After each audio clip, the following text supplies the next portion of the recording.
Ya, terima kasih atas kesempatannya kepada Caroin dan juga yang mengundang Bang Apek serta tuan rumah yang saya tidak bisa sebutkan satu persatu, kepada keluarga besar Nahdlatul Ulama. Ya, Nahdlatul Ulama ini kan merupakan ormas tertua, ya, yang juga di dalamnya terhimpun golongan-golongan tua agamis. Nah, beda dengan di Muhammadiyah, intelektual golongan muda seperti itu, walaupun Muhammadiyah duluan lahir. Ini cuma sekilas. Dan juga saya juga pernah berproses di IPNU itu tahun 2005, dan senang rasanya sudah beberapa kali datang ke sini, tidak lain dan tidak bukan untuk membicarakan terkait dengan tema-tema kebangsaan. Baik, kesempatan kali ini saya jujur aja bingung tadi dengan apa judulnya gitu kan, umat itu apa gitu. Saya coba googling tadi, yang muncul itu keramut gitu. Itu situ artinya di situ apa, malah tumpah nih, mempertahankan di situ. Coba saya pahami perlahan-lahan. Mungkin yang kepikiran sama saya, mungkin karena kemarin saya katakan istilah kita banyak impor-impor, akhirnya coba keluar dari konteks impor itu, namun ternyata tetap juga masih impor. Setelah mendengarkan penjelasan Pak Kiai, ternyata kata dasarnya di umat gitu. Nah, cuman kalau dilihat umat ini kan tadi perpaduan gaya bahasa Jawa dengan kata dasar Arab, sehingga muncullah kata umat. Dan tadi juga sudah dijelaskan cukup detail, seperti kata ngopi, ngobrol, dan ternyata luar biasa maknanya. Jadi yang tadinya dia merupakan kata benda menjadi sifat gitu. Jadi kata kerja bukan cuma sifat, tapi kerja yang aktif, ngobrol, ya kan, melakukan obrolan, ngopi, minum kopi. Nah, umat berarti kita melakukan hal-hal ini untuk umat, seperti itu. Dan memang pada dasarnya Rasul diutus itu kan untuk umat, untuk bagaimana membawa umat, bukan cuma umat Islam, seluruh umat manusia. Ya, wa ma arsalnaka illa rahmatan lil alamin. Tidaklah aku mengutus engkau wahai Muhammad melainkan rahmat bagi seluruh alam. Nah, di ayat yang lain Rasul itu diutus untuk membawa manusia dari minaz zulumati ilan nur, dari gelap gulita menuju alam yang terang benderang berupa ilmu. Dan wasiat Rasul ketika mati juga yaitu umat. Ketika meninggal, ya. Mohon maaf nih, karena saya keseringan menggunakan istilah Arab. Kalau Arab itu kan kalau meninggal itu justru yang benar itu mati, al-maut. Nah, seperti itu. Cuman karena di Indonesia menggunakan istilah itu, jadi mohon maaf tadi. Ya. Pada dasarnya ketika Rasul meninggal itu kan disebutkan di situ umati. Dan di mana masa sekarang tersebut Rasul tidak memikirkan diri dia sendiri. Dia memikirkan umatnya, bagaimana umatku nantinya, siapa nanti yang akan membimbing umatku ini. Nah, jadi memang sudah sangat relevan bahwasanya pembahasan kita memang tidak boleh lari, tidak boleh menjauh daripada wasiat tersebut, karena ini adalah wasiat suci. Nah, kalau kita kembali lagi, misalnya apa itu umat? Kenapa pembahasan umat ini sangat penting? Ternyata dalam Al-Quran itu yang juga merupakan sumber daripada kata umat itu memiliki 3 makna.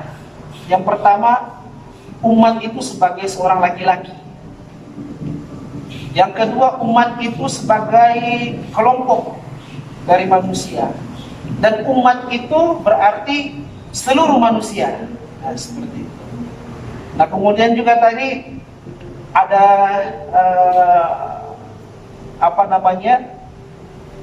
yang disampaikan tadi Gus Marfik, bahwasanya umat itu berasal dari kata ummah, ya benar.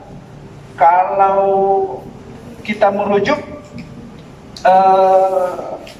dalam bahasa Arab, memang panggilan seorang ibu itu lebih akrab dengan ummah. Kalau di Indonesia bahasa ummah itu kan panggilan ummah itu kan bahasa ibu dan anak. Jadi anak ke ibunya bilang ummah, mengatakan itu adalah ibu saya, ibu. Dan ibu ke anak bilang ummah, tanda kasih sayang. Ummah gitu. Nah, itu di situ. Jadi kita dalam keumatan itu harus ada keharmonisan seperti itu. Jangan saling gebuk begitu. Iya. Ya kan? Jadi tidak usah lagi ada pecah belah di situ. Pokoknya kalau kita berbicara keumatan, rujukannya harus kembali ke satu. Jangan sampai tidak merujuk pada yang satu. Beda tafsir boleh, tapi jangan sampai gara-gara beda tafsir kita terpecah belah. Nah, pada dasarnya kalau misalkan tadi dikaitkan bahwasanya kita perlu untuk kembali ke umat itu dalam rangka memurnikan daripada posisi kekuasaan tersebut.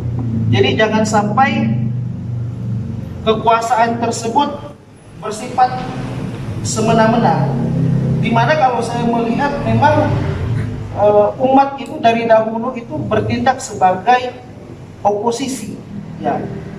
Dia bertindak sebagai oposisi. Kita mungkin bisa lihat sejarah, bagaimana sejarah di masa Fir'aun, di masa Namrud, bahkan Isa dibunuh juga, Yahya. Nah, itu kan bahwasanya memang pergerakan-pergerakan tersebut adalah pergerakan-pergerakan perlawanan terhadap kekuasaan. Tapi kekuasaan yang dimaksud di sini adalah kekuasaan yang bersifat kesewenangan. Nah,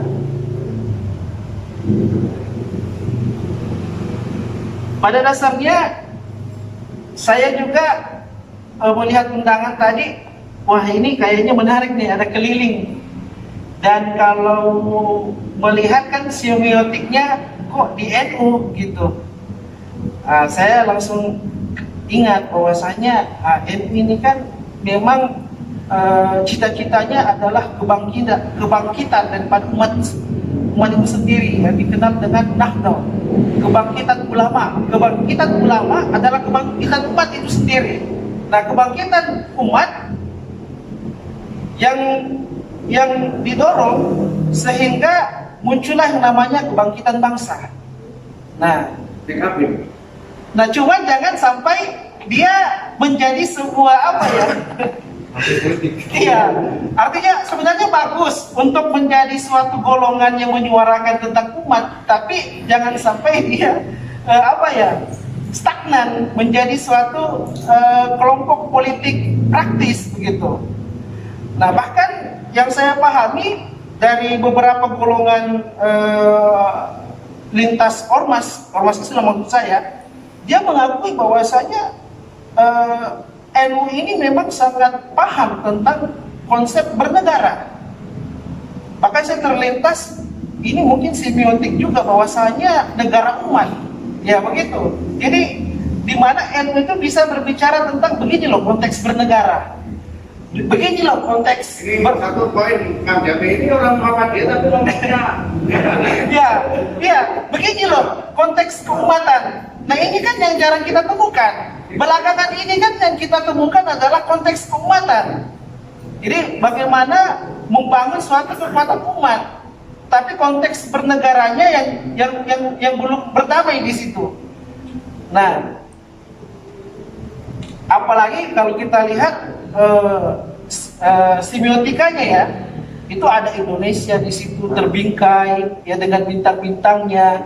Nah, ini kan menunjukkan bahwasanya memang sangat memahami hal tersebut. Beda dengan mungkin logo-logo yang lain yang tidak mencantumkan seperti itu. Ini dari komunikasi branding dan positioning.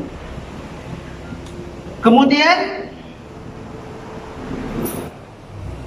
pada dasarnya mengurusi bangsa Indonesia saja tanpa mengedepankan umat, misi keumatan, itu juga sebenarnya mengurusi umat itu sendiri. Ini pesan daripada Profesor Profesor Kiai Haji Hafiduddin yang merupakan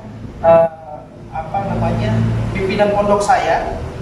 Dia menyatakan mengurusi bangsa Indonesia itu sendiri. Nation tadi benar apa yang disampaikan, nation itu bangsa, tidak cuma perihal negara, karena negara itu kan fisik, nation itu bangsa manusianya. Mengurusi bangsa Indonesia itu adalah mengurusi umat Islam itu sendiri. Jadi jangan tabu dengan isu-isu nasional, jangan tabu dengan isu-isu kenegaraan. Justru kita harus ikut terlibat di situ, karena dengan kita melakukan hal tersebut, kita sudah melakukan program-program keumatan yang dimana di dalamnya ada 80% umat Islam di dalamnya. Nah, jadi kalau misalkan kita kembali lagi dengan cita-cita kita bersama progresif revolusioner, mungkin yang saya ingin garis bawahi di sini kata progresif dulu, karena kalau revolusioner ntar ada sesinya. Nah, supaya kita bisa menjadi orang yang progresif, kita harus berkoalisi pada keadilan. Karena kalau kita beroposisi kepada keadilan, yang ada adalah represif. Nah, kejadian hari ini sebenarnya kita nggak usah terlalu jauh. Ini ya, seperti apa? Kita lihat ke sini asasnya apa. Nah, harapan saya kita berbicara di sini asasnya jelas, yaitu asas keadilan, sehingga cita-cita kita bisa disamakan. Sekian, terima kasih. Assalamualaikum warahmatullahi wabarakatuh.